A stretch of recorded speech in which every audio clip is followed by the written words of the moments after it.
이때 성령님께서 바울에게 이렇게 얘기를 하십니다.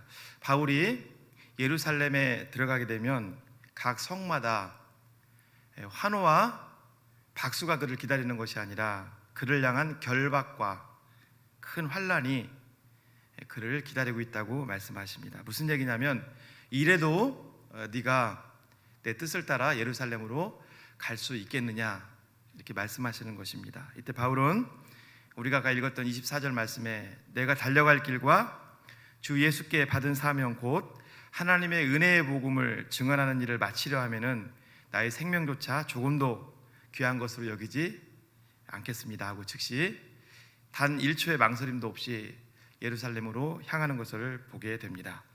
바울이 이렇게 험지를 향해서 단 한치의 망설임도 없이 성령의 이끌림을 받아 간 이유가 무엇일까요? 제가 짧게 세 가지로 요약을 해봤습니다. 첫 번째, 바울이 가는 길은 내가 달려갈 길, 즉 나의 달려갈 길이라는 거예요. 앞에 보면 내가 달려갈 길과, 여러분 여기 내가 달려갈 길은 무엇을 의미할까요?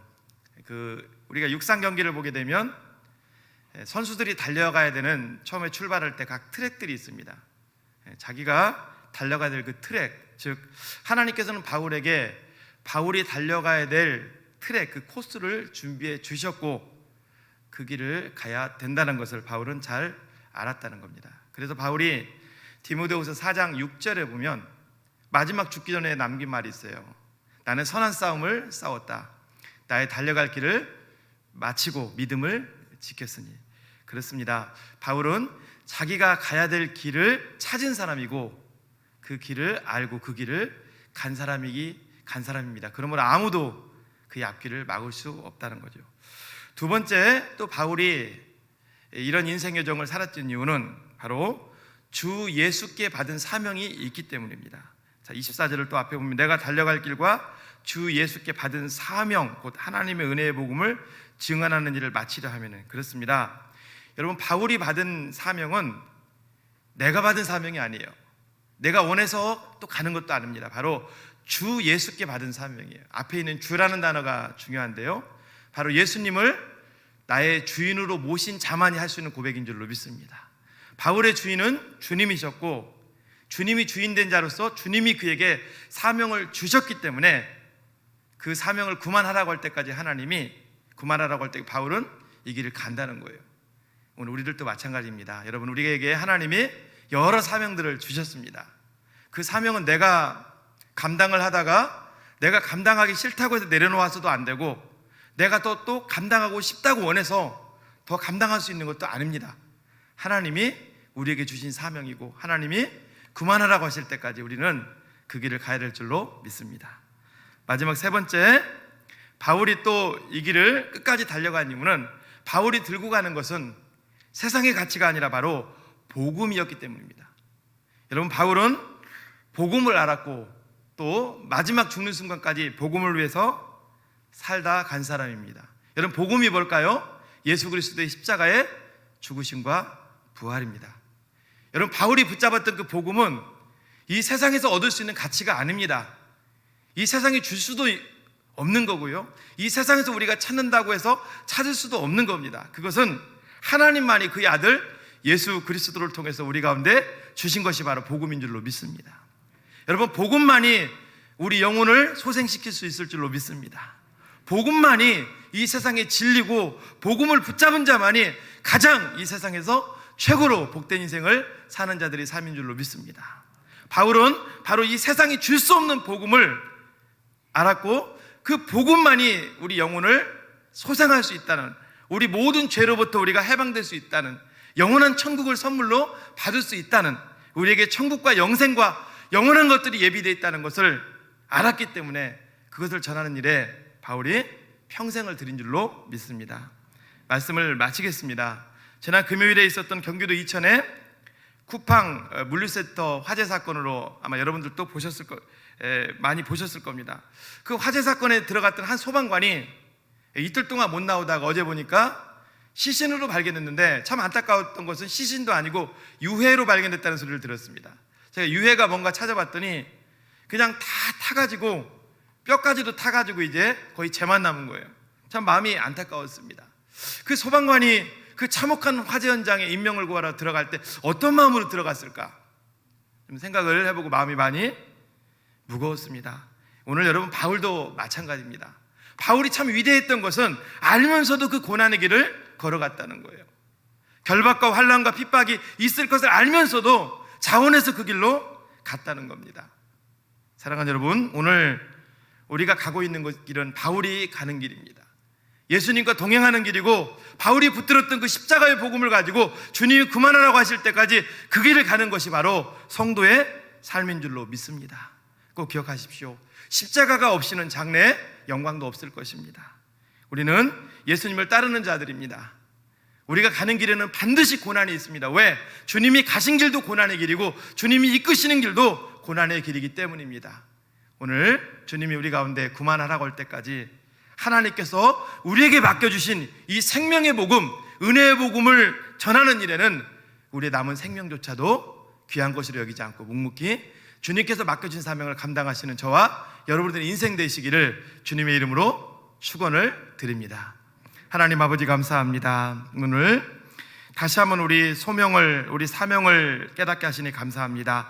하나님 아버지, 우리가 이 땅을 살아가면서 주님만 바라볼 수 있도록 주여 도와주시고 하나님만 의지할 수 있도록 하나님 도와주시옵소서. 하나님 아버지, 십자가의 복음, 부활의 복음이 점점 옅어져 가는 이때 다시 한번 아버지 귀한 딸을 이곳에 보내시고 하나님이 간증을 통해서, 말씀을 통해서 우리를 무장하게 하시니 감사합니다. 이 귀한 시간들을 통해서 다시 한번 우리에게 있는 사명을 재발견할 수 있는 귀한 시간이 될 수 있도록 인도하여 주시옵소서. 하나님 아버지, 말씀을 증거하는 여종을 붙잡아 주시고 이 말씀이 우리 삶 가운데 깊이 있게 박힐 수 있도록 인도하여 주시옵소서. 예수님의 이름으로 기도하옵나이다. 아멘. 오늘 지난번에 광고한 대로 우리 천정은 자매님이 우리 교회 여러분들에게 귀한 말씀을 전해 주시기 위해서 오셨습니다. 지금 우리 천정은 자매님, 정말 하나님이 정말 코로나인데도 많은 곳에 지금 집회를 지금 다닐 수 있도록 하나님이 귀하게 쓰고 계시고요. 책도 내셨고 또 부활 증거란 영화를 통해서 아마 보신 분들도 많이 계실 거예요. 정말 다시 한번 주님의 사랑과 부활의 메시지를 깨닫게 하는데 큰 은혜를 끼친 분입니다. 정말 이 자리에 서 계신 자체가 하나님의 메시지고 하나님의 기적이고 하나님의 은혜인 줄로 믿습니다. 우리 성도님들, 우리 천정은 우리 교회 오셨는데 우리 박수로 크게 환영해 주시면 감사하겠습니다. 네, 환영해 주셔서 감사합니다. 방금 소개받은 천정은이라고 합니다. 네, 주어진 시간 동안 빨리 해야 되니까 얼른 소개를 제가 할게요. 저는 48살이고요. 아까 이제 안 오신 분들도 계시니까 지금 현재 재발한 상태고 재발한 지 지금 7년이 되어가고 있습니다. 7년이 되어가고 있고 지금 현재 처음에 뼈로만 전이가 되어 있는 상태였는데 지금은 좀 더 계속 진행되고 있는 상태라서 현재는 양쪽 골반뼈, 그다음에 양쪽 고관절뼈, 그다음에 척추뼈, 가슴뼈, 갈비뼈, 경추뼈, 양쪽 폐, 기도 림프절까지 암이 지금 진행되고 있습니다. 네, 되게 건강해 보이죠? 네, 잘 먹고 잘 삽니다. 암 환자들한테 가장 중요한 말이 이거거든요. 그래서 이런 말을 제가 하고 있습니다. 현재 48살인데 제가 암 선고를 받은 나이는 39살이에요. 39살까지 제가 생각했던 인생은 계획대로 잘 되어가야 되는 거였어요. 그런데 계획이 틀어지는 거를 중간에 조금씩 틀어져도 제가 바로 잡을 수 있었거든요. 근데 암은 바로 잡을 수가 없었습니다. 잠시만요.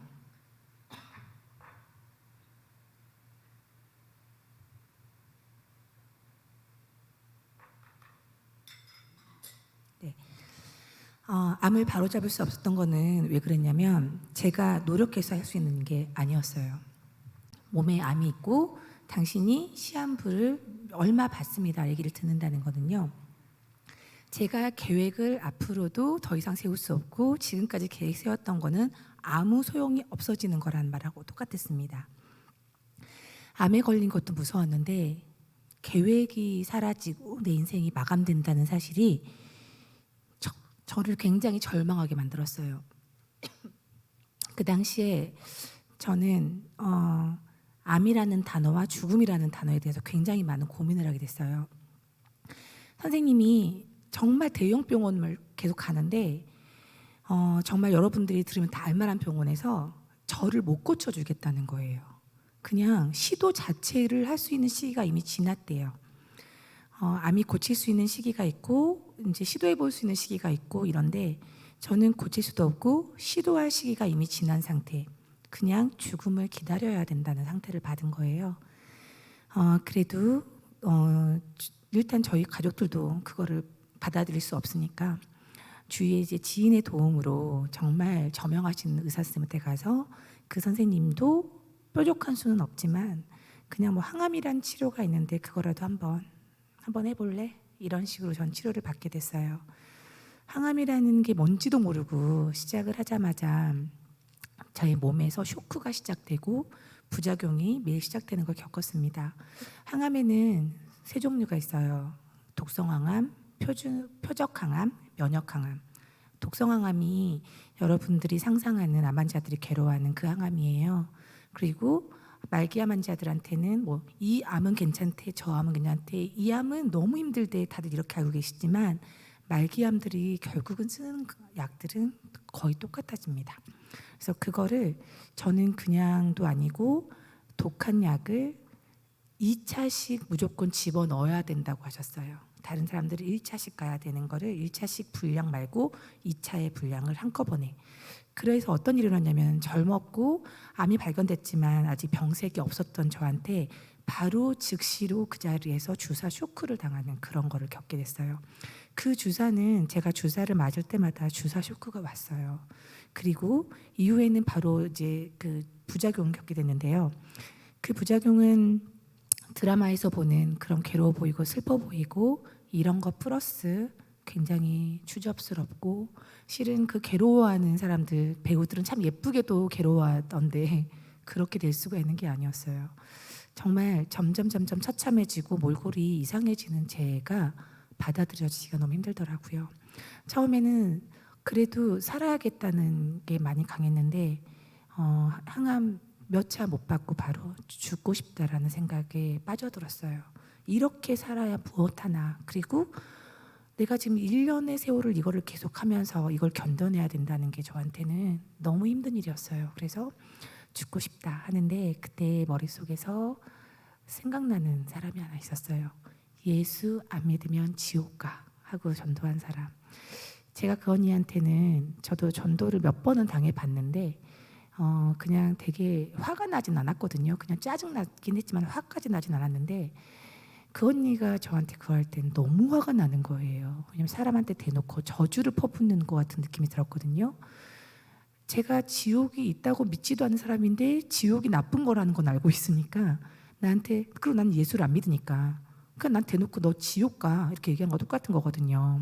그래서 화를 정말 깊이 누르고 이 언니한테 진짜 촌스럽다, 사람이 어떻게 전도를 그런 식으로 하니, 이렇게 면박 줬던 그 사람의 그 대사가 떠올랐어요.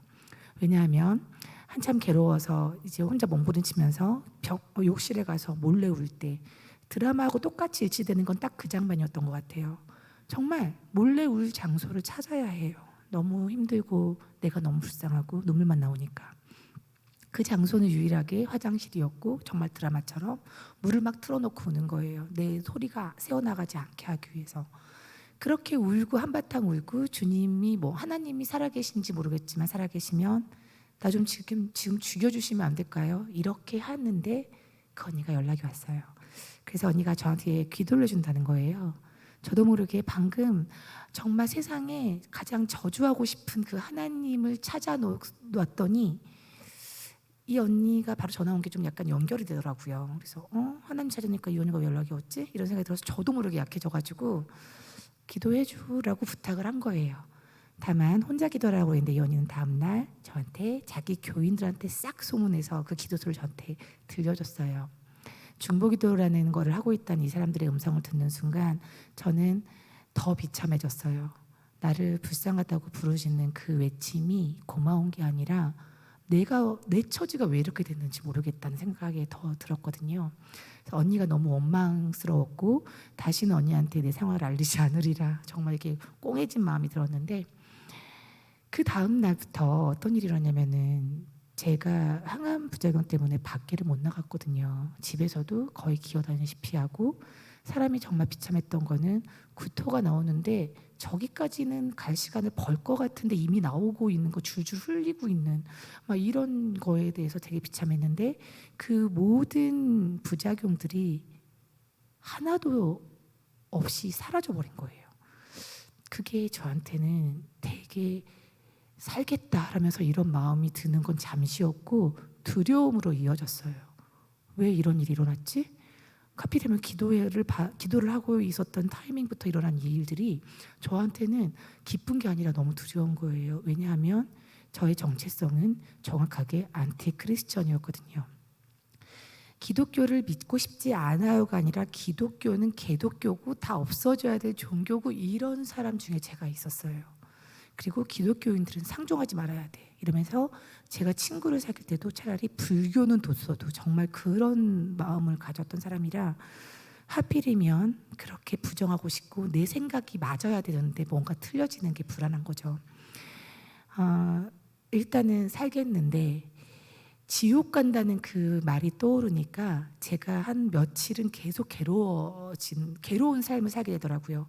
지옥이 있으면 어떡하지? 내가 좀 죽는다고 생각을 해보자. 그래, 죽으면 일단은 정신이, 의식이 사라질 거야. 그래, 그게 죽음이야. 숨이 끊어지는 거 했다가 갑자기 근데 다시 눈 뜨면 어떡해. 이게 갑자기 저한테 가장 크게 다가오는 현실적인 저의 고민이 됐어요. 아마 죽는단 말을 듣지 않았으면은 아유 진짜 쓸데없는 거 걱정한다 이랬겠죠. 그런데 분명하게 전문가들, 정말 그 의사들, 저명한 의사들이 저한테 대놓고 시한부 1년입니다 하고 때리는 거를 들은 다음에는요, 저한테는 죽음이 현실인 거예요. 그냥. 그래서 눈을 뜨면 어떡하지? 그리고 눈을 떴는데 거기가 지옥이면 어떡하지? 이 생각이 계속 드는 저를 발견하게 됐어요. 암이 아니었으면 발견하지 못할 모습을, 저의 모습을 계속 발견하게 되더라고요. 정말 쿨하고 정말 이게 뒤를 돌아보지 않을 것 같은 제가 자꾸 뭔가에 연연하고 있는, 뭔가 미련을 갖는 제 모습을 발견하는 게 암도 끔찍하고 제가 모르는 제 모습을 발견하는 것도 참 끔찍한 시간이었던 것 같아요. 제가 내린 결론은 시간이 1년이 좀 안 남았는데 알아보고 죽어야겠다. 자존심은 상하지만 알아는 봐야겠다. 그 생각으로 결론을 내리고, 하필이면은 기분 나쁘지만 나를 기도해 줬다는 그 교회를 가야 했어요. 그래서 그 교회를 가면서 있지도 않은 하나님을 찾으러 가는데 마음이 설레임이 있더라고요. 왠지 나한테 이런 기적이 일어났다는 거는 뭔가 하나님이 살아 계신다는 것 같기도 하고, 그리고 그 하나님이 나를 왠지 오늘 뭔가 만나주는 거 아니야? 라는, 근데 그 만남을 제가 정해놓은 게 마음속에 있었어요. 뭔가 신기한 체험을 하겠지? 뭔가 신비로운, 뭔가 이렇게 뭐 숨이 막 넘어가거나 막 이러다가 갑자기 확 뭐 뜨거워지거나 막 이상한 경험을 하는 거 아니야? 두려움 반 설렘 반으로 교회를 도착했는데, 그 교회에서는 제가 왔다는 소식을 듣고 이미 목사님이 흥분한 상태에서 저를 막 찾으신 거예요. 일어나 보라고. 정말 원하지 않았지만 몰래 있다가 지옥이 있는지 알아보고 가야겠다 했는데 그냥 모든 사람 앞에서 공개가 돼버렸어요. 원하지 않는데 서서 있는데 목사님이 자기 발로 걸어왔는데 우리가 기도해서 꼭 살리자는 식으로 기도를 막 하자고 하시는 거예요. 기도가 시작되자마자 제 기대와 설렘이 다 무너졌어요. 이 사람들이 저를 향해서 소리 지르는 거예요. 쥐어한데 막 뭔가 어떤 이 많은 사람들한테 저주받고 있는 느낌이 드는 거예요. 막 왜 이렇게 소리를 지르지? 뭔가 이렇게 거룩하고 뭔가 이렇게 빛이 나고 막 이런 게 아니고 아수라장이 되는 거예요, 그곳이. 그래서 너무 무서운데 옆에서 또 기도하는 사람이 이상한 언어로 막 미친 사람 같이 기도를 하는 거예요. 그 소리를 들으면서, 그 방언이라는 기도를 들으면서 내가 못 올 때로 왔구나. 그리고 또 한 번 저는 좌절하게 돼요. 난 이런 사람이 아닌데 뭐가 있는지 알아보려고 여기까지 왔구나. 내가 이렇게 약해졌구나. 무서움 반 저에 대한 실망 반 난리가 난 상태에서 무사히 빠져나왔는데 다음날 아침에 눈을 뜨자마자 딱 마음에 오기가 이렇게 딱 올라오더라고요. 아니 지옥이 있는지도 못 알아냈고 중요한 거는 그 말도 안 되는 그 아수라장 같은 그곳은 뭔가 거룩한 곳이 아니니까 이상한 데인 것 같아. 무슨 사이비 이단들만 있는 곳인가? 막 이런 생각이 들어가지고 거기에 빠져 있는 이 언니를 어떻게 해서든지 구해내야 될 것 같다는 생각이 막 드는 거예요. 내 문제는 내 문제고 나는 뭐 이판사판 죽게 생겼다고 하고 근데 가기 전에 그래도 이상한 걸 봐버렸는데 이거를 잘못된 걸 봤는데 잘못된 거에서 좀 뭔가 이렇게 돌이켜야 되는 게 내가 해야 될 사명인 것 같은 생각이 막 들더라고요. 그래서 무릎을 딱 꿇었어요. 하나님 살아 계세요? 나 좀 압시다. 그러면 난 일단 마음에서 그 언니를 살려야 되겠으니까 갈 거예요. 구출할 건데 당신 살아계시면 이 계획이 성공하게 도와주시고 그리고 지옥이 정말 존재하는지 제발 좀 알려주세요. 이렇게 기도하고 춘천으로 가는 버스를 탔어요. 그 버스에서 이제 전날 받은 제자훈련 책자가 가방에 있어서 무료한 생각도 들고 또 한편으로는 적을 알아야 승리할 수 있다라는 생각이 들어서 나는 성경책도 모르고 이 사람들이 뭘 써놨는지 내가 봐야겠다. 제목이 성령의 권능으로 부활을 증거하라 이렇게 써져 있는데 기분이 너무 나쁜 거예요. 나빠도 일단은 읽어봐야겠다. 이들이 어떤 헛소리를 하는지 내가 봐야겠다. 진짜 이런 생각으로 읽기 시작했어요. 읽기 시작하다가 무슨 말인지도 모르고 막 넘어가는 거죠. 막 급한 마음이 딱 멈춘 것은 에스겔서라고 말씀이 나와 있는 구절에서 멈췄어요. 이유는 말씀에 감동을 받아서가 아니라 제가 아는 내용이 있는 거예요. 제가 미국 드라마를 되게 좋아하는 드라마가 있는데 그 드라마가 천사와 악마의 싸움이거든요. 근데 그 내용이 고스란히 들어가 있는 거예요. 천사장이 하나님이 다 줬는데도 만족을 못하고 반란을 일으켜서 하나님 보좌 자리까지 넘보다가 전쟁을 일으켰는데 결국은 하나님한테 지고 쫓겨내려와서 마귀인 루시퍼가 된 내용인데 어머 내가 좋아하던 드라마 내용이 왜 성경에 있지? 이러면서 제가 성경에 대해서 약간 재밌는데 하고 관심이 쏠리자마자 맞닥뜨린 말씀에는 로마서 1장 28절과 로마서 5장 12절 말씀이 같이 있었어요. 그 내용인즉슨 모든 사람이 하나님을 마음에 두기 싫어하는 죄를 지었다. 그리고 그 죄로 인해서 모든 사람이 사망에 이르렀다 라는 말이었어요. 제 현재 처지가 왜인지가 나와 있는 구절을 제가 발견한 거예요. 나는 암에 걸려서 재수 없어서 죽는 거였는데 여기에서는 분명하게 죄라는 게 하나님을 마음에 두기 싫어한 거로 돼 있고 저는 그게 죄라고 인정하고 싶지 않지만 제 얘기가 맞아요. 하나님을 싫어했으니까. 그리고 죽는 이유가 암에 걸려서 나는 죽는 게 내 현실인데 여기에서는 죄 지었기 때문에 다 죽게 된다는 거예요. 그래서 제가 이거를 뭔가가 딱 온 게 있는 거예요. 뭔가 나랑 관계가 있는 것 같다라는 생각이 들었어요. 다시 맨 처음을 들어갔더니 거기에는 사도행전 17장 30절 31절 말씀이 있었어요. 거기에는 하나님께서 모든 사람에게 믿을 만한 증거를 주셨는데 그 증거는 예수를 죽은 자 가운데서 다시 살리신 것으로 이렇게 설명이 되어 있었고요. 그 앞에는 뭐라고 설명이 되어 있었냐면은 심판할 날을 작정을 하시고 예수님을 심판장으로 세우셨다라는 말이 있었어요. 제가 그 말을 보는데 남의 말이 아닌 거예요. 그리고 예수가 부활했다는 사실 앞에서 제가 너무 순간 가슴이 막 뛰기 시작했어요. 그런 말을 못 들어본 것도 아니고 예수 부활 사건을 못 들은 건 아닌데 그거는 저한테는 사실이 아닌 그냥 뭐 신화 같은 이야기였거든요. 그런데 여기서는 이게 사실인 양 얘기를 하고 있어요. 이게 사실인지가 분명해지면 하나님이 친히 주신 증거라고 했으니까 이것만 찾으면 뭔가 답을 찾겠다는 생각이 들었고 그래서 전날 그 교회 사람들이 예수님이 부활하셨어요 라는 얘기를 자꾸 했나 보다라는 생각이 들더라고요. 예수님께서 십자가에서 당신의 죄를 위하여 죽어주셨습니다. 이 얘기를 기독교인한테 여러 번 들은 기억이 나요. 저는 그때마다 그들한테 뭐라고 했냐면은 누가 죽어 달랬어요? 그랬어요. 그런 소리 하지도 말라고. 하나님이 살아계시면 아니 뭐하러 나한테 그런 그 정말 꽁한 짓을 하는 그 하나님은 나한테 믿으라고? 이런 생각이 들더라고요. 내가 원하지 않는지 원하는지 물어는 봐야지. 적어도 그렇게 비인격적으로 죽어놓고 넌 나한테 빚졌다 하는 그 하나님 됐어.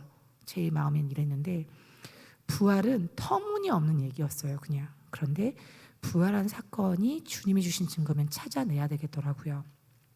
순간 오늘 날짜가 며칠이지 하면서 예수가 언제적 사람이지 하고 생각을 해보게 됐어요. 존재하지 않은 사람이라고 생각하고 싶었는데 BC와 AD가 갑자기 떠오르더라고요.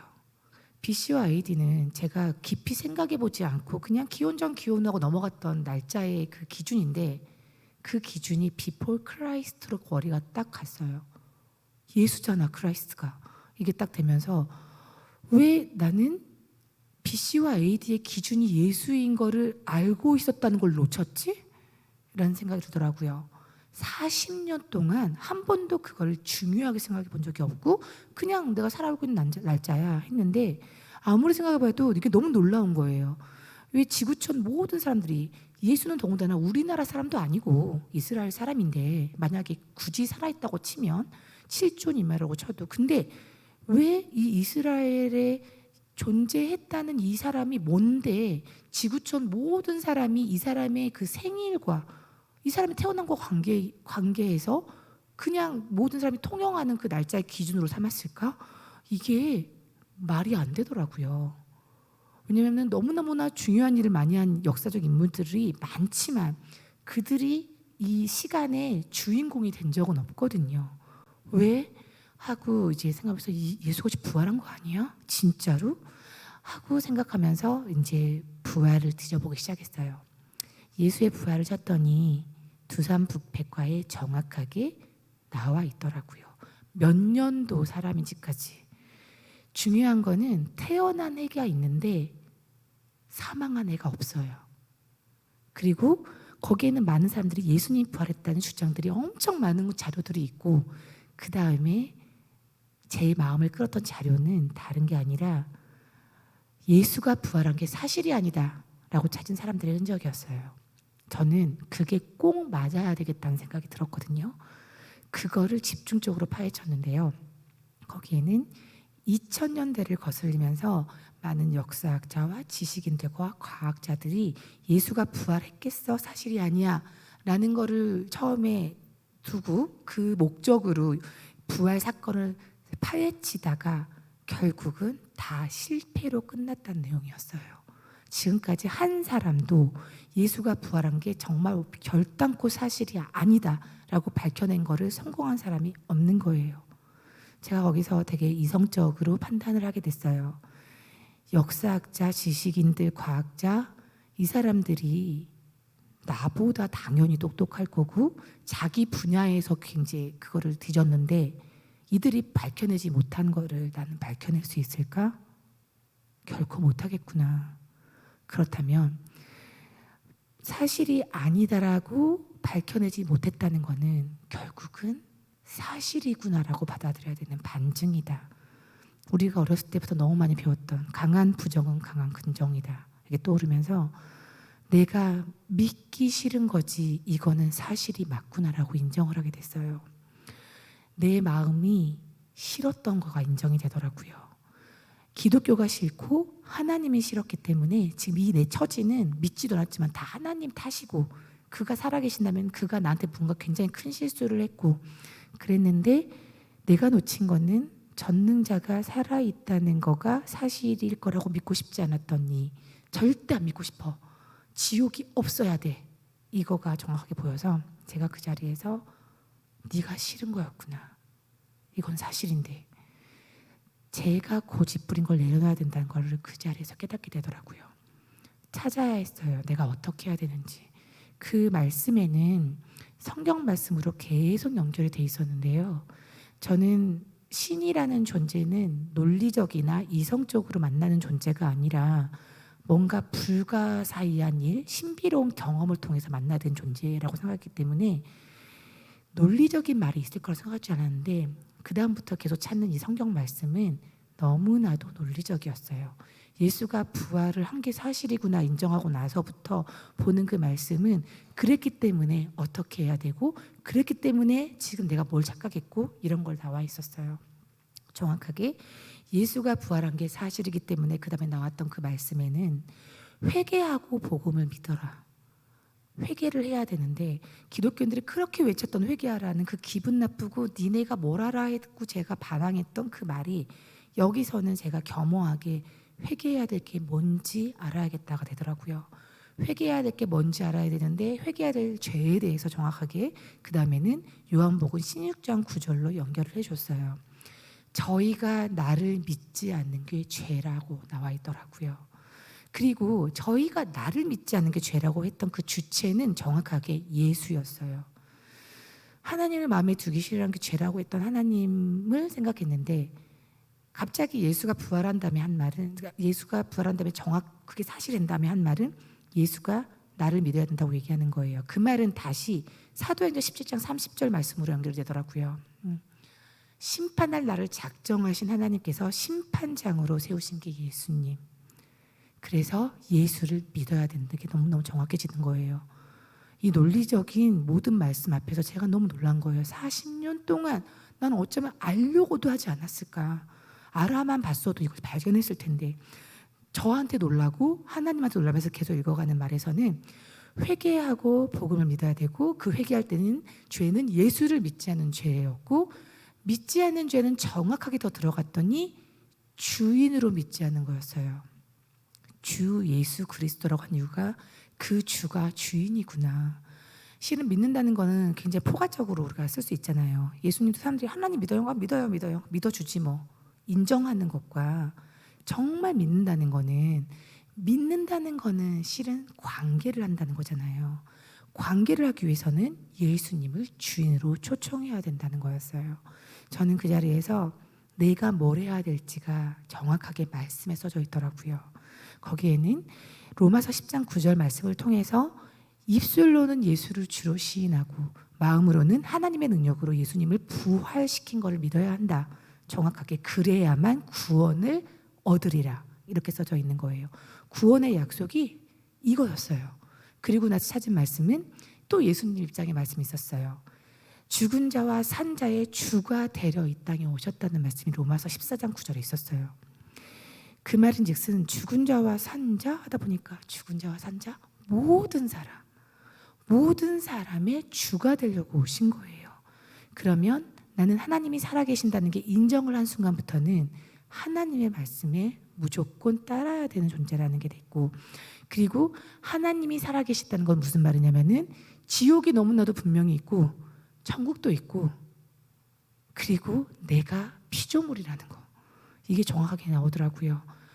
주인이 분명히 있어. 나는 그동안 몰라서 내가 주인 되었구나. 요한계시록 3장 20절 말씀 앞에서 내려놓게 됐어요.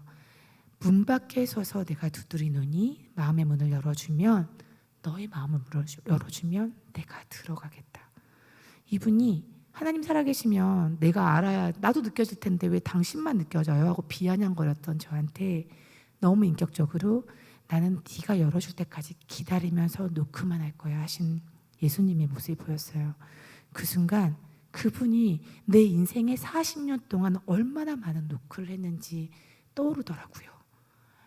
초등학교 때 피아노 선생님이 나한테 했던 교회 좀 가자 했던 그 권유 그리고 대학교 오니까 그 오리엔테이션 때 막 저기 동아리 기독교 동아리에서 저기서 나한테 막 초점에서 어떻게 했었는지 나한테 동아리로 들어오라고 외치려고 오는 선배님한테 거기서 저 더 이상 오지 마세요 안 믿을 거거든요 했던 그 선배님 그리고 예수 안 믿으면 지옥 가 했던 언니 그리고 우리 정은이는 다 좋은데 예수만 믿으면 완벽해질 거야 했던 후배 어머니 몇 번의 노크가 나한테 이루어졌는지가 정확하게 보이더라고요.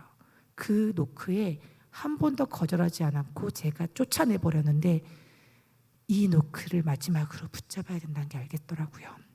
그래서 하나님 전 몰랐어요. 진짜 몰랐어요.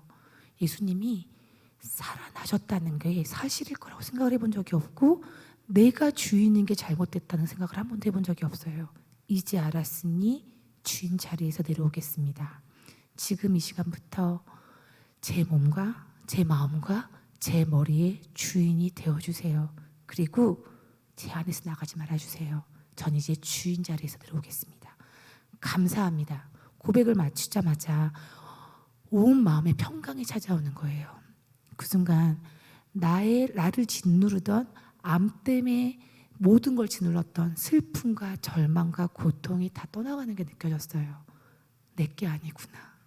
제가 그때 깨달은 거는 주님한테 드렸으니 주님 거구나.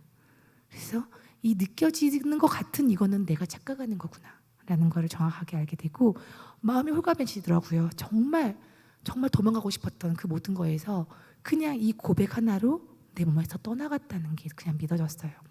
감사합니다. 주님 저한테 정말 떠나가지 마세요. 전 안 떨어질 거예요. 고백을 하고 나자마자 머릿속에서 전광판같이 글씨가 지나가기 시작하는데 처음에는 확 놀랐다가 뭐지? 했는데 점점 선명하게 드러나는 말씀에는요. 너는 두려워 말라. 내가 너를 구속하였고 내가 너를 지명하여 불렀나니 너는 내 것이라. 선명하게 그냥 보이는 거예요. 그래서 제가 그거를 이게 뭔진 모르겠지만 말씀에 있겠다라는 생각이 들어서 나중에 그걸 찾았는데 이사야 43장 1절에 그 말씀이 있더라고요. 저는 근데 그거를 딱 보면서 맞아, 내가 주님 당신한테 드렸으니 난 주님 거구나. 주님이 직접 나한테 너 내 거야 하시는 음성 들리니까 마음에서 정말 안전하다는 걸 느끼게 됐어요.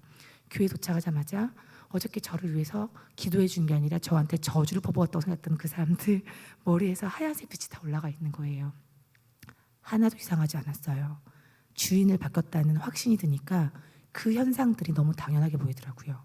그리고 하나님께서 마음에서 주시는 음성은 뭐였냐면은 너의 가족이고 여기가 네가 나한테 올 때까지 살아야 될 집이다, 이걸 보여주셨어요. 교회를 뭐 이렇게 일요일날 가는 거는 피곤한데 못 가고 뭐 그래서 교회 가기도 싫으니까 일단 기독교 안 믿을 거야라는 것도 깔려 있었거든요. 놀라웠던 건 교회가 집이었구나. 내가 천국에 속해 있는 사람이니 이 땅에서도 하나님께서 집을 예비해 놓으셨구나. 그 다음부터는 제가 앉자마자 찬양을 부르는데 아무것도 몰랐는데 찬양을 제가 막 따라 부르고 있는 거예요. 그리고 목사님 말씀이 너무 정확하게 들렸어요. 목사님께서 예수님께서 이 땅에 오셔서 죽으시고 부활하신 사건이 너무나도 분명한 사실이기 때문에 남은 평생에 오직 말씀대로만 사는 것이 인생의 정답입니다 하셨어요.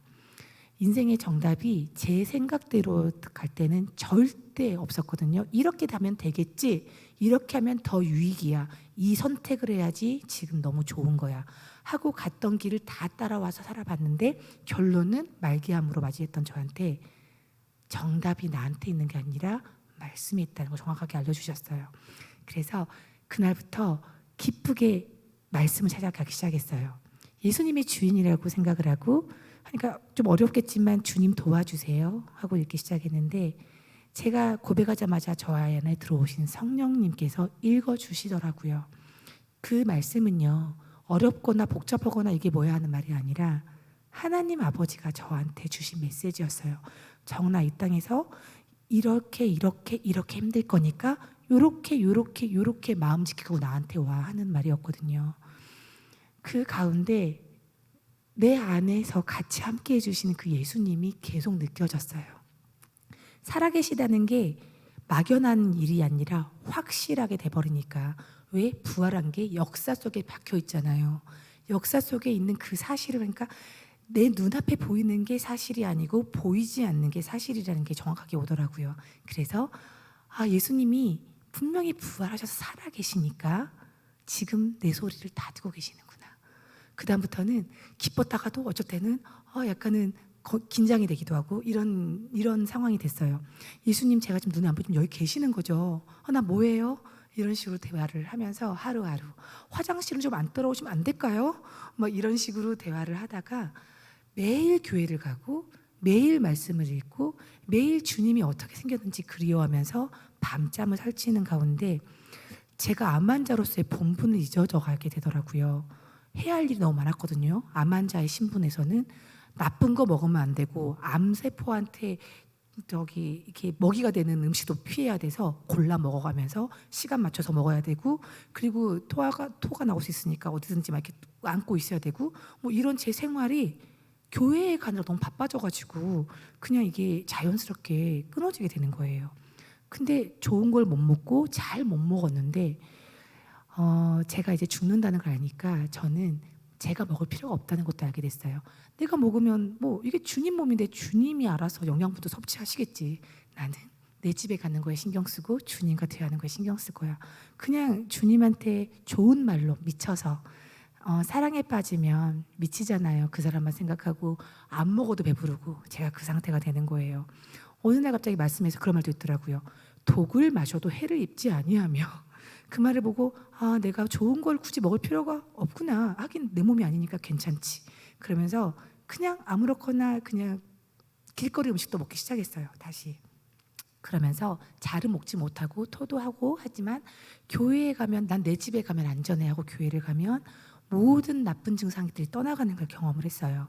그러다 보니까 역시 주님 몸이니까 교회에 있으니 안전하구나 하고 저는 교회를 매러 왔는데, 어느 날 병원에 갔더니 병원에서는 중간까지의 검사 결과 무조건 더 이상 가망이 없으면 나왔거든요.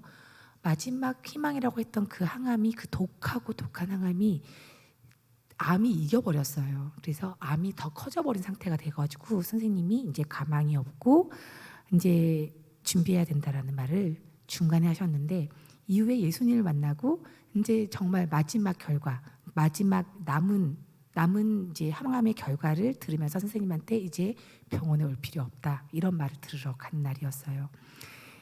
갔는데 선생님이 저한테 보더니 벌떡 일어나시더라고요. 그러면서 하시는 말이 암이 사라졌습니다 하셨어요. 제가 놀란 거는 기뻐야 되는데 기쁘지 않고 너무 허망하더라고요. 저는 예수님이 부활하셨다고 하면서 제가 기뻤던 이유가 딱 하나 있었어요. 내가 어떻게 살았는데 내 인생이 완전히 끝났구나라고 생각하고 암이라는 거에 절망을 느끼고 죽음의 앞에서 벌벌 떨었는데요. 예수님이 부활했고 내가 주인이 바뀌었다는 확신한 다음에 제가 드는 그 기대가 뭐였냐면, 죽어야지 진짜 세상에서 영원히 잘 사는구나를 깨달았거든요.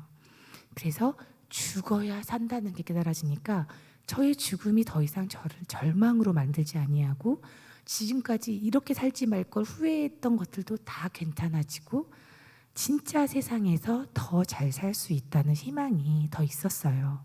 그래서 진짜 세상에 갈 그 기대와 예수님을 드디어 실물을 영접하는 그 기대에 굉장히 설레고 있었는데, 유사쌤이 사라졌습니다 하는 순간 그 기대가 다 무너져 버린 거예요. 순간 기뻐해야 되는데 기쁜 게 아니라 그럼 나는 여기서 더 살아야 되는 거야? 이 생각이 딱 들었는데, 이후에 하나님께서는 공평하신 하나님, 나는 너무 예뻐가지고 일도 안 시키시고 호강시켜 주시려나 보다 했는데 나도 일하고 가야 되는군요. 이게 받아들여지더라고요. 물론 다 없어지긴 했지만 수술은 했어요. 진짜 하나님이 재밌게 일하신 게 뭐냐면, 의사 선생님들이 절대 없어지지 않습니다 하는 뼈에 있는 거하고 폐에 있는 게 다 사라졌고요. 항암으로 고칠 수 있는 거는 가슴과 인프절밖에 없습니다 했는데 그 부분은 더 많이 번졌어요. 그래서 수술로 걷어낼 수 있는 부분은 그대로 있었고 수술로도 못 고치는 부분이 싹 없어진 거예요. 그래서 하나님은 당신이 하신 일, 사람이 하신 일을 정확하게 구별해 놓으시는구나 하고, 수술에도 솔직히 두려움이 따랐지만 주님 몸이니까 괜찮아지고 당황한 것도 넘어가고 수술 잘 마치고 그 다음부터는 이분이 나한테 명하시는 거 다른 게 아니라 사랑하는 정은아 나랑 함께 가자 하시는 거. 주님이 가시는 길은 영혼을 구원하시는 길이니까 거기에 동참하는 게 마땅하더라고요. 그리고 내가 세상에서 가장 사랑하게 된 이 예수님이 좋아하시는 일은 나같이 자신을 저주할지언정 그 영혼이 귀하다 하시고 살리고자 하시는 분이시니까 나 같은 사람들한테 또 가야 되겠더라고요. 사랑하는 정은아 같이 가자 하다 보니까 그 사람을 위해서 주님이 사랑하는 그 사람을 살려주세요 기도하다 보니까 내 스타일대로 사람을 골랐던 마음이 점점 사라지면서 내 스타일이 아닌 그 고집쟁이 예수 안 믿겠다는 사람들이 다 사랑스러워지는 거예요. 그래서 주님이 일을 시키실 때도 억지로 하게 안 하시고 기쁘게 하게 하시는구나 또 깨닫게 됐어요. 그러면서 이제 전도하러 다니는데 어느 날 저는 이제 몸이 내 거가 아니고 암도 주님 거라는 것 때문에 되게 자유하게 잘 살았거든요. 그런데 어느 날 어떤 암 환자가 제가 기쁘게 가서 예수님이 십자가에서 죽으시고 살아나셨습니다 했는데 그게 기쁘냐? 나는 지금 너무 죽겠는데. 그러니까 나도 예수님 믿고 이렇게 몸이 이제 안 믿었지만 이렇게 좋아졌어요. 약인데 너는 좋겠지 나았으니까 이런 식의 대화가 계속 되더라고요. 안 먹히는 거예요. 거기서 난 지금 3번째 재발인데 내가 살겠냐? 그분의 목적, 그분의 관심사는 오직 내가 지금 사냐 죽느냐밖에 없는데 거기다 예수를 얘기하니 제가 너무 싫은 거예요. 더군다나 웃으면서 얘기하니까 얼마나 꼴보기 싫었겠어요. 제가 거기서 죄책감을 갖고 돌아왔어요. 하나님, 당신이 귀하다 하시는 그 영혼 저 때문에 오늘 더 스트레스가 쌓여서 암이 더 커졌겠어요. 진짜 죄송해요. 그런데 저 이제 보내지 마세요. 저 이 정도밖에 안 되는데 왜 저를 보내세요? 정말 잘 전한 사람 보내세요. 기도하다가 저도 모르게 주님, 이 또한 또 제가 주인 돼서 주님한테 명령 내리고 있어서 죄송해요. 주님이 정은아, 나는 너를 이 암 환자 살리려고 너 살렸어 하시는 거면 제가 순종할 수 있도록 제 상황을 좀 바꿔주시든지 아니면 주님 아무튼 갈 수 있게 좀 뭔가 이렇게 상황을 만들어주세요. 그리고 제 마음을 바꿔주세요. 기도를 한참 하는데 일주일 만에 선생님이 재발했습니다 하시더라고요. 제가 그 순간 재발은 아닌데 그 순간 근데 선생님 말씀을 듣고 하나님께서 나를 믿어주셨다는 거 앞에 다시 마음을 잡을 수 있었어요. 선생님이 말씀하시는데 의사 생활하는데 이런 걸 처음 봤다는 거예요. 미안해하면서. 이유가 뭐냐면 없어진 자리에서 그대로 똑같이 다 올라왔다는 거예요.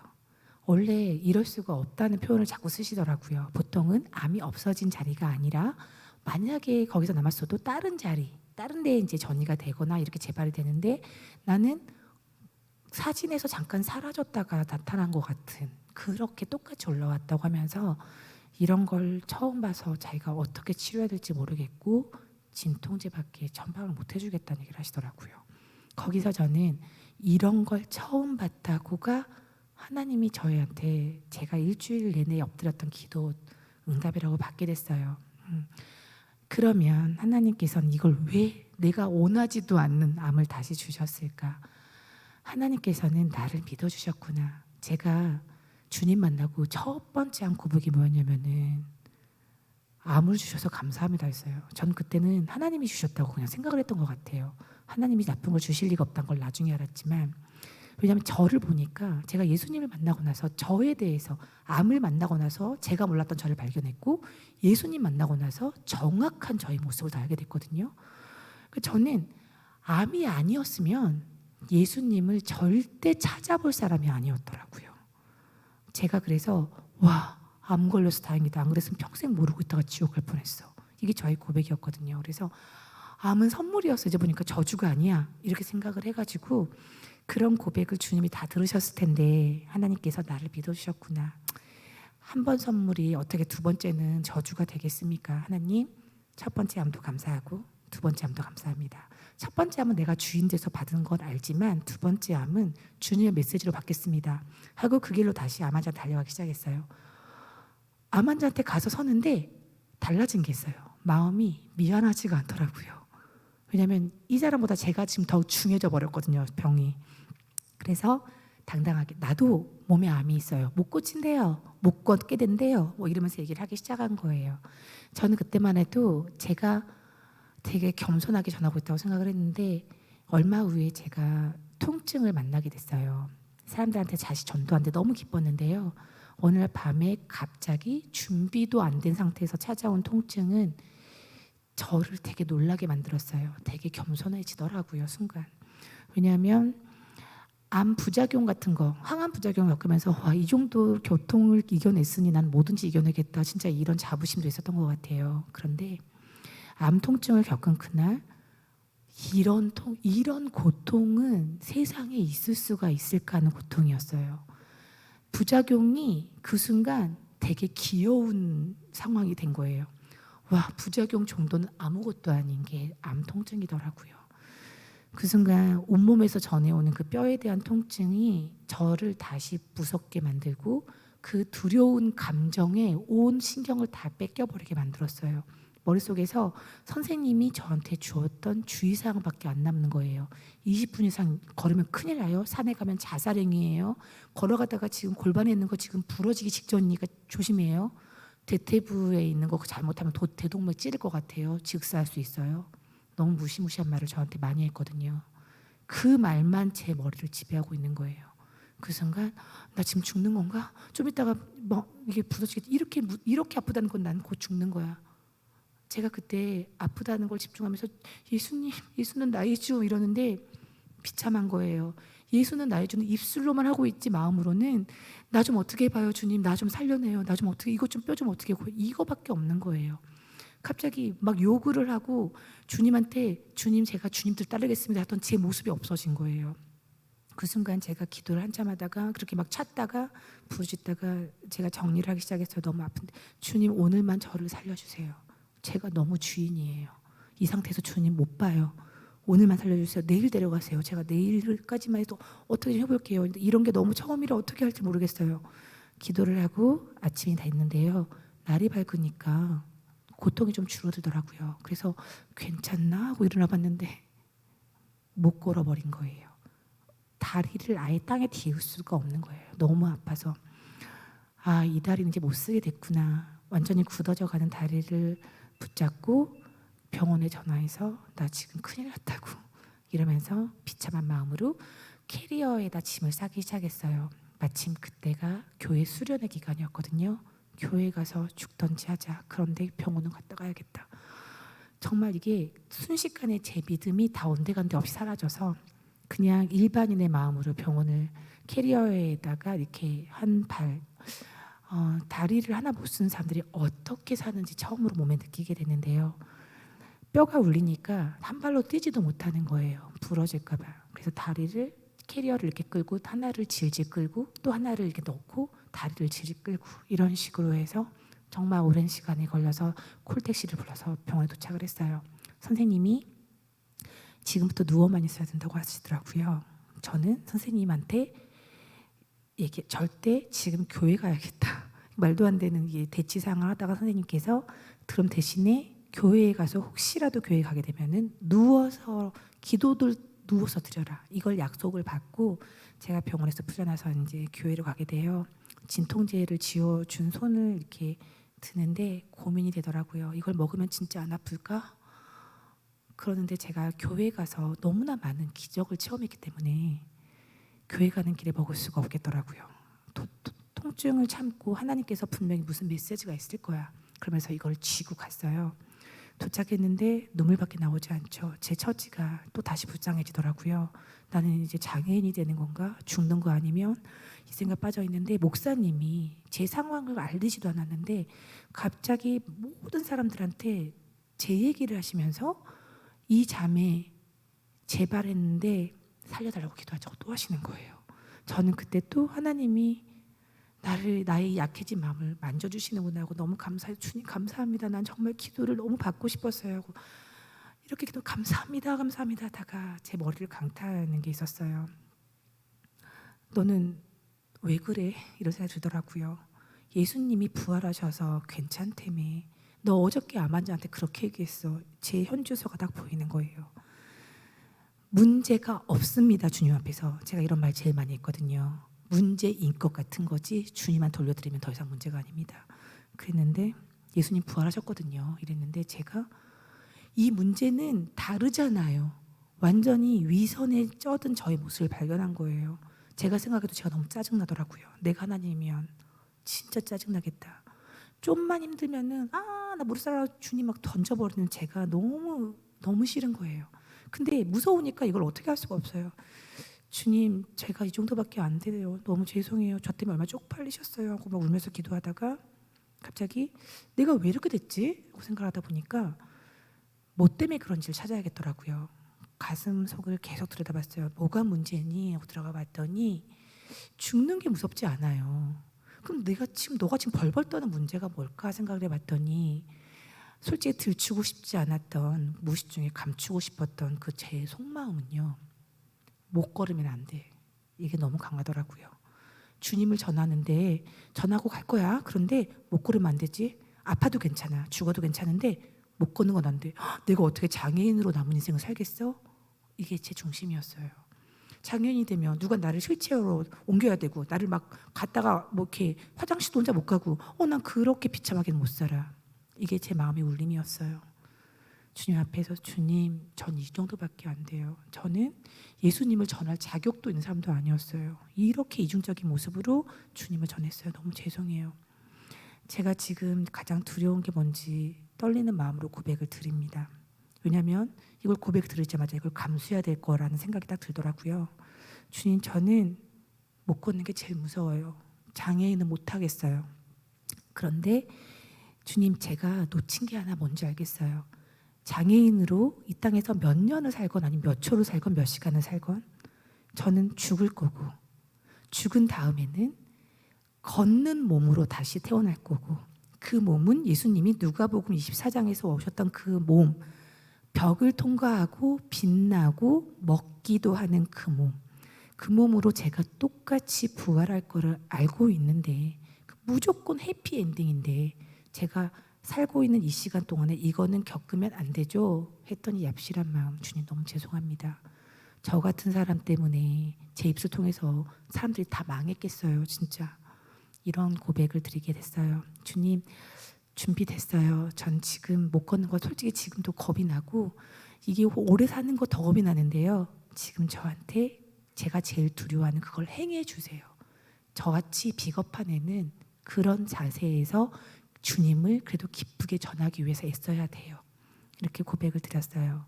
그리고 주님, 저 지금 아까하고 달라요. 제 마음이 먹었어요. 어쨌건 나한테는 해피엔딩이 있어. 나는 부활해. 이걸로 저는 견딜 거예요. 고백을 드리면서 지금 행하소서 하는데 마음에 진짜 자유가 임했거든요. 근데 그 순간 어떤 일이 일어나냐면은 제 몸에서 굉장히 오른쪽 다리가 완전히 굳어서 안 펴졌거든요. 온몸에 힘이 확 빠지면서 고관절이 이렇게 되는 거예요. 순간 부러진 줄 알았어요. 그래서 헐 이랬는데 그런 게 아니더라고요. 너무 몸이 가벼운 거예요. 순간 설마 이렇게까지 하신다고? 하고 제가 발가락에 힘을 줘봤는데 안 아픈 거예요. 너무 아팠기 때문에 요만큼씩 힘을 용기를 내봤어요. 그래서 이렇게 하는데 발끝까지 뒤꿈치까지 내딛었는데 제가 두 발로 확 서게 된 거예요. 따박따박 해봤는데 저는 거 없이 똑바로 걸어지더라고요. 하나님께서 그때 저한테 보여주신 게 뭐냐면은, 나는 중심만 본다. 네가 행위로 뭘 열심히 잘하고 이런 거 보는 게 아니라 네 중심이 정말 믿는지를 보는 거라는 걸 보게 됐어요. 그때 제 머릿속에서 아브라함이 이삭을 데리고 산에 올라가는 장면이 보이더라고요. 그때 뭐가 보였냐면 아브라함의 중심이 보였어요. 처음에 왜 하나님은 시험을 하셔도 어떻게 아브라함한테 가장 아끼는 아들 내놓으라고 하셨지? 하는 생각이 저도 들었었거든요. 그때 처음으로 하나님이 그런 마음, 아브라함이 어떤 마음으로 올라갔는지 얼마나 무섭고 비참했을까 했는데, 그때 아브라함 마음을 들어갔는데 아브라함은 알았구나. 하나님이 무조건 좋은 것만 주시는 분이라는 거. 그래서 이삭을 아들을 죽이라고 한 그 명령이 아브라함한테 굉장히 나쁜 우리가 생각하는 결과가 있는 게 아니라 그 넘어 더 좋은 걸 주신다는 확신이 있었구나. 아브라함은 믿었구나. 그래서 아브라함은 믿음으로 의에 이르렀단 말이 이거였구나. 이걸 제가 깨닫게 됐어요. 그래서 이거다. 주님 너무 감사합니다.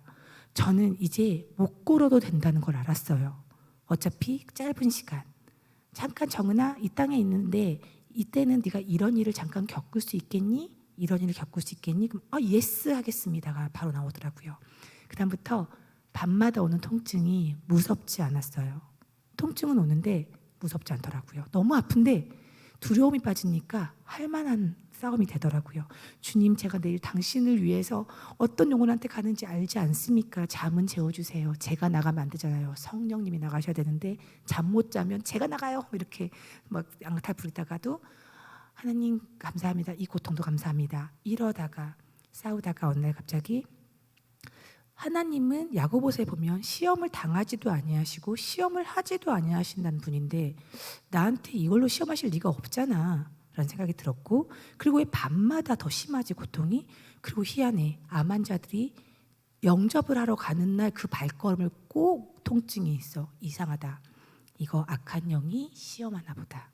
악한 영이 나를 시험한다면 난 악한 영한테 대적해서 싸워야 되는 존재지, 이 생각이 들면서, 왜냐면 아픈 사람과 장례식장과 이런 데를 자꾸 다니다 보니까 자꾸 뭘 보는 사람들한테 악한 영을 쫓아주면서 진짜 악한 영의 실체를 알게 됐거든요.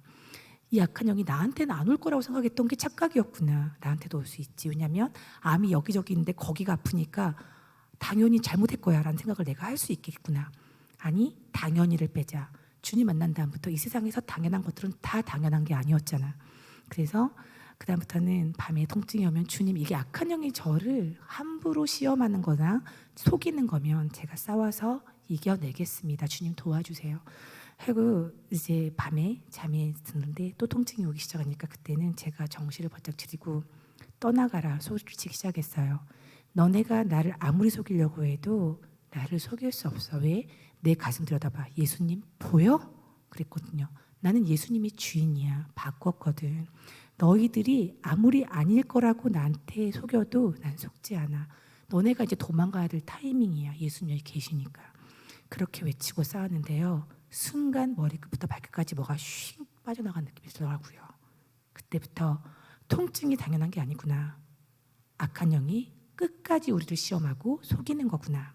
그러면 이 싸움은 너무 해볼 만한데, 그 다음부터는 통증이 온 사람들한테는 통증이 오면 이제 끝났어요 이러지 않아요. 암 환자들한테 싸울 수 있어요. 당연하지 않아요. 통증은 악한 영이 주는 거고 좋은 건 다 하나님의 영이 주는 거거든요. 그래서 화평과 기쁨과 평강과 감사는 주님한테 속한 거고, 두려움과 공포와 절망과 분과 이런 거는 다 악한 영이 우리를 속이는 겁니다 라고 얘기를 하게 됐어요. 그 싸움이 밤마다 지속되다가 8개월째 되는 날 이후에부터는 밤마다 통증이 와서 깨는 게 더 이상 없어졌어요. 그런데 병원에 갔더니 선생님이 암이 더 늘어나서 이제 경추까지 올라왔는데 괜찮니? 이러시는 거예요. 경추까지 올라왔단 말 듣고 또 못 일어난 적이 있었어요. 이게 사람이 인지가 여기까지 암이 있다고 하니까 진짜 또 못 눕고 못 일어나는 과정이 또 생기더라고요. 그때는 이제 두렵고 아프지만 이 몸은 내 거가 아니라 부러져도 괜찮아. 악한 영이 나한테 시험하는 거 난 당하지 않고, 주님 저는 지금 누워버릴 거예요. 몸을 던질 건데 부러져도 감사합니다 하고 그냥 눕기 시작하고, 정말 그렇게 싸웠더니 그 다음부터는 다시 혼자 누가 이렇게 안 일으켜주면 못 일어나는데 일어나는 거예요. 그 다음부터는 환자가 나는 아니라는 걸 더 믿게 됐습니다. 주 안에서는 모든 게 가능하고 빌립보서 말씀에 분명히 내 안에 계시는 주님의 능력으로 뭐든지 할 수 있다고 하셨거든요. 그래서 내가 하는 게 아니라 주가 하면 할 수 있다. 내가 주인이면은 절대 못하는데 예수님이 주인이라는 거를 인정해드리고 믿어드리고 나에 대한 관심을 끄면 가능하다. 오늘 아까 목사님이 여기서 설교하실 때 제가 오늘 올라올 때 마감에서 주님께서 주신 음성이 딱 두 가지 있었어요. 시간이 없다. 하나는 뭐였냐면요, 나의 감정에 속으면 안 된다였어요. 사람들이 주님은 나의 마음에 관심이 있고 나는 나의 감정에 관심이 있어요. 이게 굉장히 사람들이 이기적인 거거든요. 주님을 부르시는 이유가 내가 죽겠어서, 내가 뭔가 원해서 부르시는 거란 말이에요. 철저하게 이기적인 우리한테 이분은 다 주려고 오셨거든요. 그런데 이분은 계속 우리한테 너의 마음만 관심 있는 거예요. 어떤 거냐면은 정말 나를 믿을까? 얘가 정말 나를 사랑할까? 이것만 확실해지면은요, 그 다음에 악한 영의 시험을 욥한테 시험했던 악한 영을 쫓아내주시는 거예요. 성경 말씀이 그대로인 거예요. 제가 저의 마음에 관심이 있고 저의 감정에 관심이 있을 때 자기 연민에 수도 없이 빠지는 저를 발견했어요. 그리고 무슨 일이 있으면 남 탓이 되는 거죠. 나는 지금 괜찮았고 저 사람 때문에 내가 이렇게 된 거니까. 근데 하나님께서는, 예수님께서는 정확하게 내 마음에만 관심을 둬요. 내 마음이 어떨까? 근데 우리는 사랑하는 사람의 마음은 어떨까 분명히 생각을 하거든요. 예수님이 살아계시는데 그분의 마음이 어떨까는 잘 안 들어가 보고, 이분이 전능자니까 내가 필요한 거, 내가 원하는 거 다 해주셔야지 내가 주님 말씀 듣겠습니다예요. 그 순서와 그 잠깐 한 끗 차이지만 정말 이게 몸은 교회에 속해 있을지 몰라도 영은 마귀의 일에 속해 있는 그런 차이점에 대해서 주님께서 분명하게 지적을 하시는 거란 생각이 들어요. 시간이 얼마 없다 하시는 그 음성은 제가 너무 정확하게 알아요. 저 지금 48이라고 그랬잖아요. 20살 때 기억이 엊그저께 같아요. 지금 여기 어르신들 계시거든요. 20살 때 기억이 안 나시나요? 나시거든요. 10대 때는 정말 안 가던 시간이 20대 때는 좀 빨리 갔거든요. 30대 때는 휙 가더라고요. 40대는요 어떻게 갔는지 모르겠어요. 50대 더더군다나 50대 60대 다 그거 동의하실 거예요. 그 시간이 결국은 100년도 못 채우고 이 세상에 끝나요. 그런데 우리는 당장 앞에 있는 문제 있으면 이 문제 때문에 내가 죽겠고 살겠고 이것만 없으면 내가 주님 사랑하겠고예요. 그런데 이분은 그 문제 많은 이 세상에서 두려워 말라, 놀라지 말라, 평강하라, 내가 다 해결했다 하셨거든요. 너희 이 세상이 그렇게 마귀가 와서 차지한 이 어둠인 세상을 내가 심판 날에 와서 멸해버리고 너희를 구원해서 천국으로 가고자 하는 게 내 목적이야. 전능자의 목적에 맞춰서 생각을 해야지 삶을 꾸려나갈 수 있다라는 게 결론을 얻게 됐어요. 아까도 목사님하고 잠깐 얘기했지만 제가 안티크리스천에서 크리스천의 삶으로 돌아오면서 제가 느낀 거 뭐냐면은, 와, 기독교인들 정말 미치겠다 이 생각이 들었거든요. 제가 기독교인이 아닐 때 기독교인에 대한 오해가 왜 생겼냐면 그들의 이기심을 발견했기 때문에 그런 거예요. 사람들하고 비교해서 말로는 예수님 믿어야 돼, 거룩한 말은 하지만 어떤 일에서는 나도 이 욕심에서 절대 안 빠지려고 그러고 손해 안 보려고 그러고 더 날리고 하나 더 가져가려고 그러고, 이런 그들이, 나는 오히려 안 믿었지만 양보를 할 줄 아는데 양보도 못하는 이들이 사람하고 비교해가면서 이 사람보다 더 살고 싶고, 그래서 이 사람보다 더 잘 살고 싶고 이 땅에 잘 살고 싶으니까 하나님 붙들고, 이러는 사람들을 내가 봐서 내가 주님을 저주했구나를 알게 됐어요. 이것도 변명이지만 분명히 하나님과 나 사이에 사람이 끼면 안 되는데, 안 믿을 때는 이 사람을 보고 그가 믿는 자를 판단하게 되잖아요. 그래서 정말 기독교인들 큰일 났다. 나도 지금 안티였지만 돌아와서 봤더니 어떤 종교 중에서도 증거가 있는 종교는 오직 기독교밖에 없는데, 이 확실한 거를 들고도 이 세상 욕심에 다른 사람하고 경쟁을 하고 있는 기독교인들이 코로나 시대에 시간이 없다 하신 하나님 앞에서 깨어나지 않으면 큰일 나겠구나. 나부터 물론 깨야 되니까 나부터 깨어나는데, 우리 기독교인들이 모든 말씀을, 이 성경 말씀을 나한테 주시는 개인적인 말씀으로 받고 내 욕심을 내려놓아야 되는 분명한 이유. 이 땅에서 어차피 욕심 부린 이 몸은 없어질 거니까 굳이 욕심 부려서 채울 필요가 없다는 거예요. 정말 욕심을 부려야 되는 대상은 저 천국에 하나님이 나한테 예비하신 저 몸에 있는데, 저 몸에 대한 욕심을 채우려는 그 지혜로운 생각을 하지 못하고 이 땅에서 내가 이 몸이 가지고 있는 욕심을 다 채우고 갈 거야 라는 거에 속아서 악한 영이 주는 생각과 하나님이 주는 생각도 구별을 못하고 이 땅에 그 욕심에 끌려가는 거, 일반인하고 다를 게 없거든요. 기독교인이 먼저 주 예수 그리스도를 안에 품고 변화돼야지 세상의 변함을 믿습니다. 그래서 우리는 여기 오시는 분들이요, 개인의 문제를 다 갖고 오셨을 거예요. 개인의 문제는요 이미 이루어졌어요. 해결이 됐어요. 이분이 주인으로 바뀐 순간 이 문제는 더 이상 내 문제가 아니에요. 저 어떻게 싸우냐면은요, 안 아프게 해주세요 이렇게 싸우지 않아요. 아프게 되면은 내가 혹시나 마음이 두려움이 틈타지 않도록, 혹시나 무서워하지 않도록, 감난살에서 예수님이 핏방울 낼 때까지 땀방울이 글 때까지 기도하면서 사람의 몸으로는 그렇게 무서웠던 이 땅, 예수님조차도 무서워했던 땅이 맞아요. 이 땅에서 무서운 건 인정하지만 주님이 내 뒤에 버티고 계시니까 나는 싸워서 이기리라, 이런 마음으로 괜찮습니다. 그럴 수 있지. 내 앞에 지금 이 문제가 있으면 그럴 수 있지. 그럴 수 있지라는 저한테 하는 향한 말이요, 저한테 가장 큰 위로가 돼요. 못 걸을 수 있지. 지금 당장 아플 수 있지. 지금 그럴 수 있어. 그럴 수 있어. 그러니까 왜 나는 이미 너무 확실한 미래를 아니까 지금은 조금 그럴 수 있어. 어차피 나는 확실한 정말 좋은 세상과 내 몸을 알아. 여기서 조금 당하고 여기서 조금 손해보자. 이런 용기를 내는 연습을 매일 하고 있습니다. 어쩔 땐 저도 져요. 하지만 예수님을 떠올리고 예수님 부활하셨잖아 하면 바로 또 이기게 됩니다. 나를 승리하게 하시는 분은 오직 예수님밖에 안 계세요.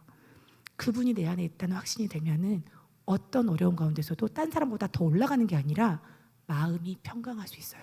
하나님께서 다른 것보다도 무릇 마음을 지키라고 하셨잖아요. 그 말은 뭐냐면 두려운 일이 여기선 생길 거고 예수를 믿으면 핍박받고 선지자들도 다 너무 비참하게 죽어나갔잖아요. 그 사람들 예수님 믿을 때 1번으로 믿는 사람들 바울도 참수당하고. 근데 그들은 그걸 왜 선택했냐면요, 그럴 수 있다예요. 왜냐하면 천국이 분명하니까. 그래서 천국이 분명하다는 걸 알고 우리는 유한한 이 땅에서는 조금 내려놓고 견디고 믿음으로 승리하고, 안 좋은 일 있으면 아우 다음에 또 어떤 좋은 일 있으려고 이렇게 또 이런 일이 있으나 감사합니다 할 줄 알고, 그래서 말씀대로 항상 기뻐하라, 범사에 감사하라, 쉬지 말고 기도하라, 주께 염려를 맡겨버려라. 가장 강력하게 힘들었던 게 염려 맡기는 거였던 것 같아요. 염려를 맡기고 이건 더 이상 내 문제가 아닙니다 하고 주의 일에 힘쓰면 주님께서 신기하게도 이 땅에서도 그 문제를 확 해결해 주시더라고요. 저 걸어서 나왔잖아요. 의학적으로는 걷지 못한다는 말을 이미 수년 전에 들었어요. 근데 걷지 못해도 괜찮아 했더니 걷게 하시는 분이세요. 이분은 마음 중심만 보시기 때문에 믿음이 확실했을 때 악한 영한테서 우리를 보호해 주시는 거예요. 하나님이 우리를 시험하고 혼내시는 게 아니라 악한 영이 우리 믿음이 흐려지고 약해졌을 때 얘 요만큼 하면 넘어가겠는데? 하고 넘어뜨리는 자들은 악한 영이에요. 근데 그거를 내가 절대로 안 속으면 주님이 정은이는 나를 믿는데잖아 이렇게 하시는 거예요. 제가 그런 얘기를 암환자들한테 하고 다닙니다. 그리고 이 자리에서 이렇게까지 얘기한 건 처음인 것 같아요. 간증 자리에서는 시간을 많이 써도 된다고 하셔서 저도 모르게 많이 얘기했습니다. 네, 여러분 저도 언제 갈지 모르지만 이 자리에서도 저보다 먼저 가실 분이 계세요. 저는 옛날에 아픈 사람 보는 거 제일 싫어했고요. 장례식장은 가본 적도 없어요. 예수님 만난 다음부터 장례식장을 수도 없이 다닙니다. 어떤 날은 하루에 3번 가는 날도 있어요. 왜? 처음엔 저보다 후배였던 암환자들이 다 선배가 돼서 가는 걸 봐요. 살아계신 분이 얼마 안 계세요. 너무 많은 암환자를 만났는데 장례식을 꼭 갑니다. 왜냐하면 성도의 죽음을 기뻐하시는도다는 주님이 그 자리에 계시기 때문에. 저를 만나신 분들 중에서 다 주인인 상태로 가신 분이 없거든요. 주인 자리에서 다 내려오셨거든요. 예수님의 부활하신 사건 하나만으로도 주인 자리에서 자기가 선택해서 내려올 수 있어요. 그래서 그거를 하신 분들, 그 가족들한테 이게 얼마나 기쁜 소식인지를 전합니다. 가서 슬퍼하는 게 마땅합니다 하지 않아요. 주님은 기뻐하신다는데 우리는 왜 여기서 울고 있습니까? 우리 주님 왕따시키지 맙시다. 이 자리의 주인은 하나님인데 우리가 펑펑 하면서 어찌할 거면 주님 옆에서 되게 뻘쭘하세요. 이런 얘기 드려요. 고통을 받았던 이 영혼은 여기서 이 육체가 시간이 다 했고, 그리고 나서 주님께서 준비해 주신 그 찬란한 몸으로 가는 영광스러운 날이라고 생각해서 제가 믿음이 계속 주님 앞에 서면서 장례식장이 가장 기쁜 자리구나 라고 생각하고, 결혼식은 안 갈지언정 장례식장은 꼭 다녀요. 네, 그렇게 살면서 왔습니다. 그래도 너무 길게 했네요. 네, 저기 지금 너무 독한 얘기를 했나요? 네, 죄송합니다. 그런데요, 이거는 제 생각이 아니에요. 말씀에 나와 있는 그대로잖아요. 말씀대로 믿지도 아니하면서, 그리고 말씀대로 행하지도 아니하면서 우리가 믿는다고 주님 앞에서 어리광 부릴 수가 없는 거예요. 성경책의 주인공 하나님, 예수님, 성령님, 이분들의 뜻을 빨리 알아차려야지 이 땅에서도 승리하는 삶을 삽니다. 내 처지만 붙들고 앵앵거려봤자 애들이 아무리 이거 사달라고 떼쓴다고 부모님이 그거 안 좋은 거 주나요? 안 그렇잖아요. 그가 빨리 부모님의 마음을 깨달아야지 얼른 그 다음 거 더 좋은 걸 얻어낼 수 있는 거예요. 하나님의 뜻이 이러하다는 걸 알고 내 삶에서 절대 손해보거나 이런 거를 두려워하지 말고 고난 앞에서 넘어지지 않고 뭐든지 기회와 감사로 받아들이다가 천국과 부활 제일 소망하는 진짜 참 그리스도인이 되었으면 좋겠습니다. 네, 기 간증 들어주셔서 감사하고요. 기도로 마무리하겠습니다. 네,